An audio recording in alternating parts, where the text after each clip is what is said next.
أعوذ بالله من الشيطان الرجيم بسم الله الرحمن الرحيم Assalamu alaikum wa rahmatullahi wa barakatuhum.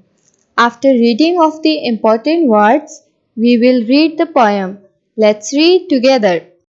All things bright and beautiful, all creatures great and small, all things wise and wonderful, the Lord God made them all. Each little flower that opens, each little bird that sings, He made their glowing colors, He made their tiny wings.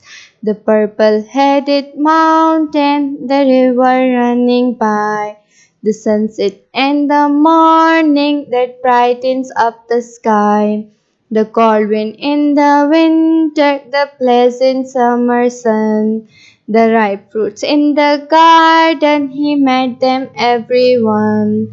He gives us eyes to see them and lips that we might tell.